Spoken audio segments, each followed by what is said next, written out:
During your leadership campaign, you advocated for replacing the governor of the Bank of Canada. Is that still your position? And if so, who would you like to see leading up the Bank of Canada? So I believe that, let me just recap why I took that position. The governor of the Bank of Canada printed $400 billion, he along with his predecessor, even while inflation was rising. He continued these policies while inflation was reaching or exceeding its 2% target. During that time, we saw the single biggest increase in housing prices in modern memory, 50% increase in average house prices across the country. We also saw Canadians take on massive new debts in order to afford those houses. He then told Canadians that interest rates would remain low for long. They had no worry that rates would ever rise. And so a lot of Canadians took very large variable rate loans in order to take advantage of that promise. And now that promise has been broken as rates are rising faster than at any time in modern memory. If a waitress doesn't do her job, well, she gets replaced. The same is true of a barber or a trucker or any other Canadian. I believe that is the same rule for the governor of the Bank of Canada. He will be replaced with someone who has experience in the central banking system that will have as his singular objective, or his or her singular objective, to keep inflation at the 2% target while protecting the financial stability. And I think that is a reasonable thing to request. We're suffering very serious consequences as a result of Justin Trudeau's overspending. I will have a bank governor who is independent from me.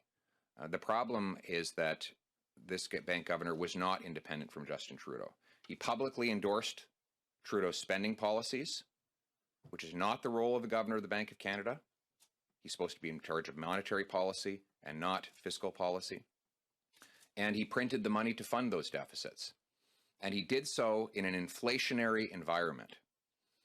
That is why I believe he needs to be replaced with a governor that will keep inflation at 2% while preserving financial stability. Hi, Mr. Poilievre. Paul Wells of No Fixed Address.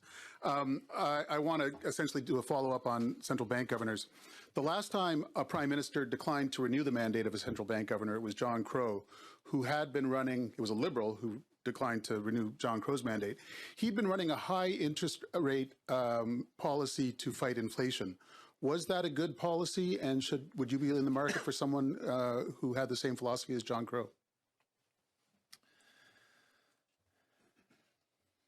So you're asking me if John Crow's interest rate policy was the right one. I don't know if it was the right one or not.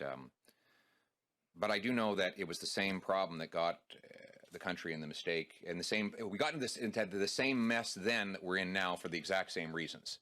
So we had a Trudeau as a prime minister who ran monstrous deficits, dramatically increased the money supply to pay for it. That delivered 12% year-over-year inflation. And then the central bank had to raise interest rates. I think mortgage rates reached nearly 20% as a result.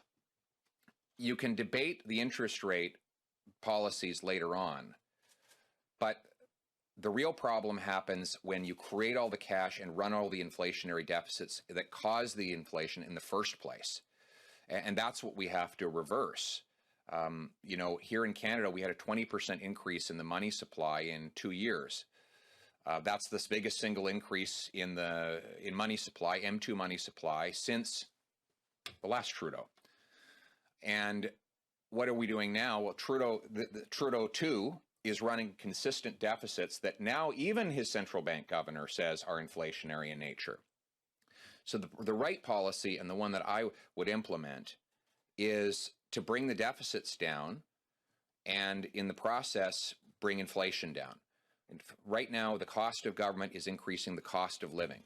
The more they spend, the more things cost. We have to cap government spending and cut government waste in order to bring down the inflation so that the higher interest rates are no longer necessary. That's the policy that I control. Monetary policy, it will be up to the independent central bank governor. you'll notice that I actually haven't criticized Mr. Macklem for monetary policy.